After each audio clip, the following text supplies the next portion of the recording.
Welcome to episode 8 of my Hearts of Iron 3 basic tutorial series. Now that you know how to manage your country, it's time to learn how to control your military. The military units in Hearts of Iron 3 are split into 3 categories: ground units, naval units, and air units. Each of these work a bit differently, so we'll start with ground units for now, as these are the ones you will deal with the most. Note that I'm playing with counters enabled because I feel it's a much more organized visualization of my army. If you want to play with unit models, that's fine too, and things will work the same way, but look a bit different. The ground units you control in the game are divisions. Each division consists of up to 5 individual brigades, consisting of up to 3,000 men each. The divisions are shown on the map as these squares. Now, on these squares you can get some information about the unit at a glance. The icon in the middle indicates the unit type. For example, these crossed rectangles are infantry, while this oval icon is armor. Remember that each division consists of several brigades, so even though this shows armor as the unit type, there can be other types of brigades in the division as well. Armor is just the biggest part of the division. If you're ever wondering what the icons mean, you can just go into the production screen, where you'll have a list of all brigades with their icons on their left and all other relevant stats. Another thing we can see on the counter is a rough indication of the division's offensive and defensive strength, shown in numbers ranging from 0 to 9, the division's country flag, and the division's name in truncated form, which can be enabled or disabled in the options. There's also these crosses at the top of the division, and for combat divisions it'll always be 2 crosses. HQ units, which are used to create your command structure, will have 3 to 6 crosses at the top, indicating their rank. An HQ with 3 crosses is a core HQ, which commands up to 5 combat divisions. Army HQs with 4 crosses then command up to 5 core HQs, and so on. I suggest you check out my Order of Battle tutorial later for an explanation of the command structure and HQs. So when we select a unit, we'll get a lot of new information. At the very top we see the command structure above the selected unit. In this case the unit is commanded by Bitburg HQ, which we can select by clicking on it. Then we have the unit name, which you can edit if you like. We can also see the unit's commander, Major General Schmidt. You can click either his name or his portrait on the left to appoint a new leader, and the details of this are again covered in my Order of Battle tutorial. Here we can see the division's total strength in numerical form, as well as its strength and organization in the form of these 2 bars. The unit's strength is currently at 50%, the maximum being 9,000, because the brigades in this unit are reserve units. These units will stay at limited strength until they are mobilized. You can tell they are reserve brigades because they have this small strength bar with an exclamation mark next to it. Then there is the unit's current location, which you can click to get taken there. To the right of the location is the attrition modifier. If your unit is in enemy territory, depending on the terrain and infrastructure, your units will take attrition damage, which means they will slowly lose strength. This, in addition with supply, makes it quite dangerous to attack areas with bad infrastructure, such as China and parts of the Soviet Union. Next we have the unit's speed, which is the speed of the slowest brigade in the division. So when creating divisions, you want to try to make sure all brigades have a similar speed if possible, so that no fast brigades get slowed down by slow brigades. You can see the different speed stats in the production screen. Here we have supply and fuel usage. These bars will be green when the division is fully supplied and will turn red when they aren't. You can hover over the bars to see how much supply and fuel the division requires. When a division runs out of supply, it will be weakened drastically, and running out of fuel makes it a sitting duck. To the right of the bars you can see where the supply base is that's supplying the unit. This can be useful for evaluating supply issues. This little double arrow here shows you the division's combat width when you hover over it. Now this is quite important for combat. To understand why it matters, you first have to know how combat in Hearts of Iron 3 works. When you attack a province, there is limited frontage there, which is the area in which battles can occur. Each unit that enters combat takes up some of that frontage, depending on its combat width. Let's say we are now attacking a province. Now in this case, we have 10 frontage available, which is the default for a normal attack. If we now send in a division consisting of 3 armor brigades, that will take up 6 frontage for us, as each armor brigade has a combat width of 2 unless we have researched a project to decrease it to 1. Our enemy already has some units prepared to defend. But wait, how can he have 2 units in a single frontage section? That's because he's using support brigades.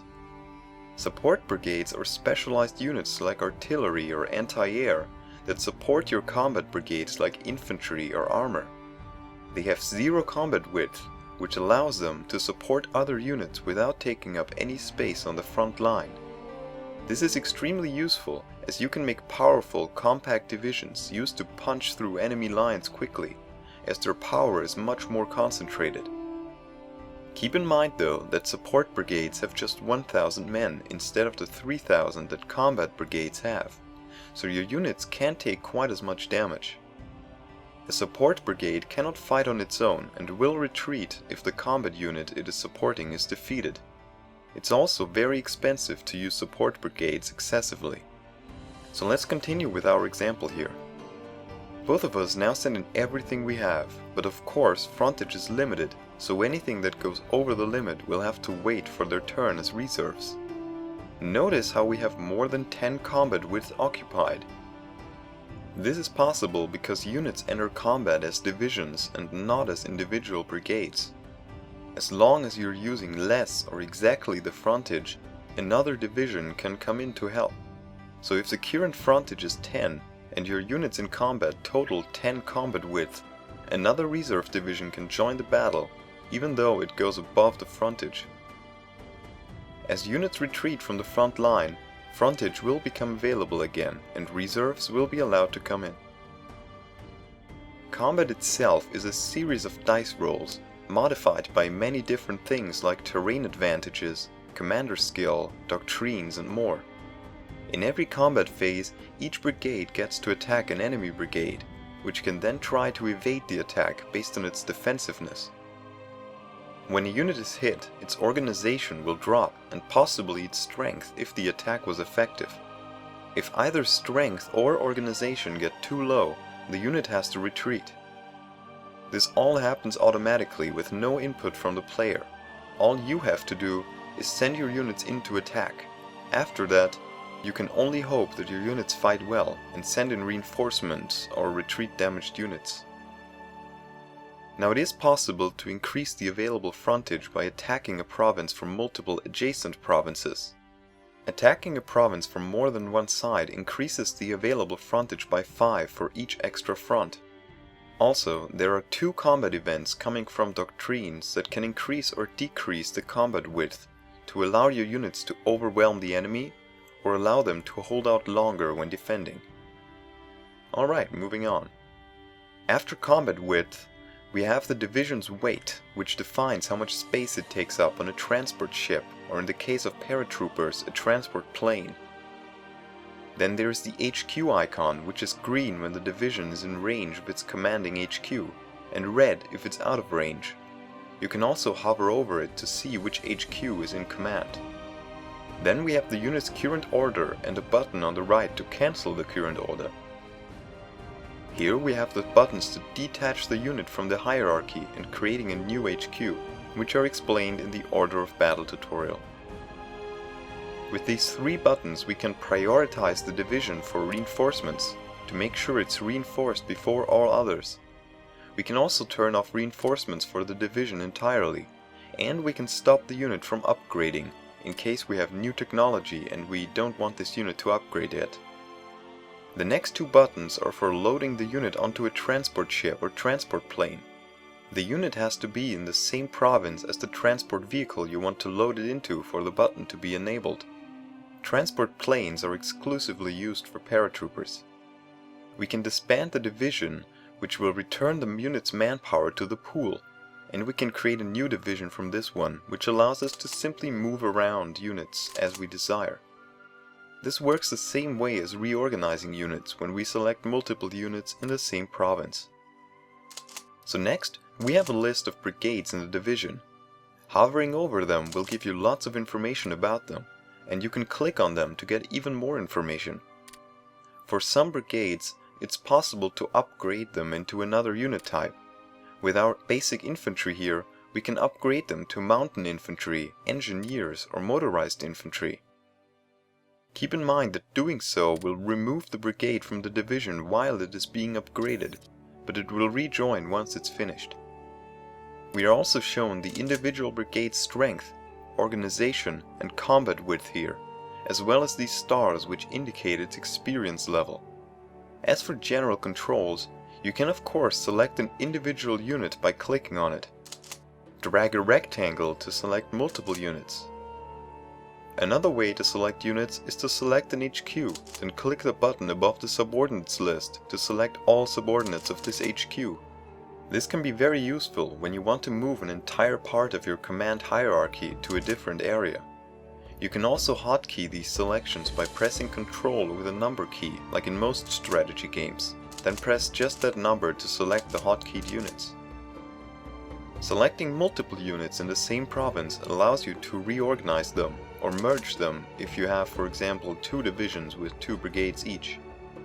With a unit selected, right-clicking a province will order the unit to move there, and the arrow shows you the path the unit will take. If you want your unit to take a specific route, you can hold Shift and right-click along the desired path. The arrow will fill up as the unit moves to show you the progress, and you can hover over the green arrow in the unit information to see the time of arrival. Of course, nothing will happen until you unpause the game. Moving normally is pretty slow, and for longer distances you will want to use strategic redeployment. With the unit selected, hold Ctrl and right-click the target province.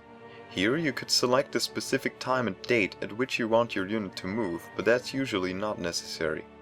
Strategic redeployment is much faster than normal movement, but uses more supplies and the unit loses organization on the way.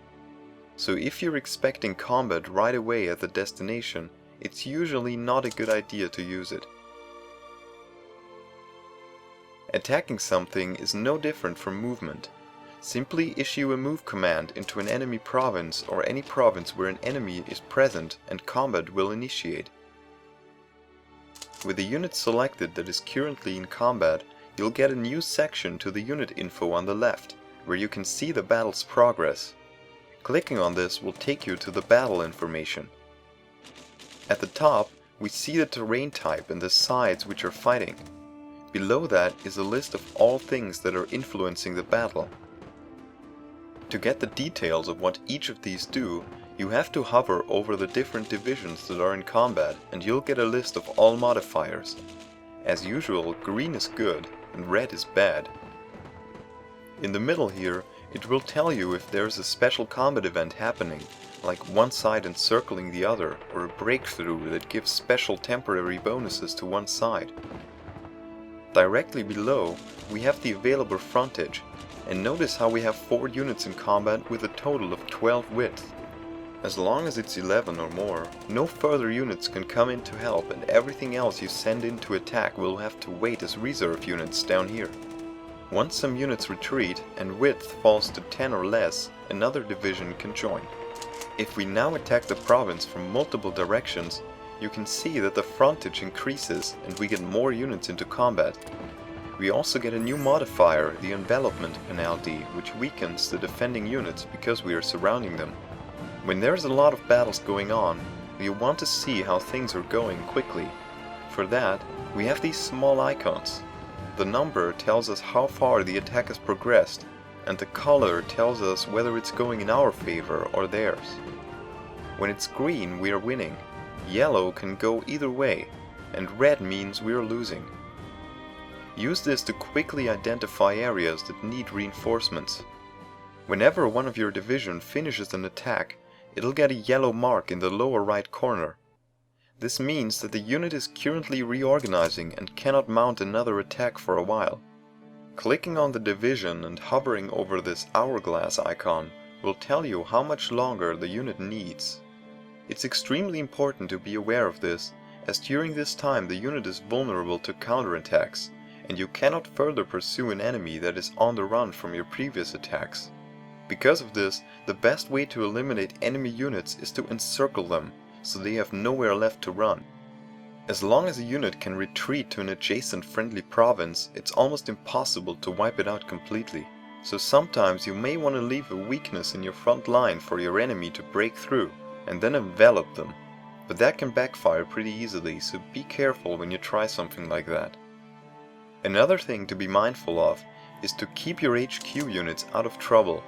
While you can move them around and let them attack things, they are not much good in a fight and best left behind the front in safety. And that's pretty much it for land units. Next time we will focus on naval and air units.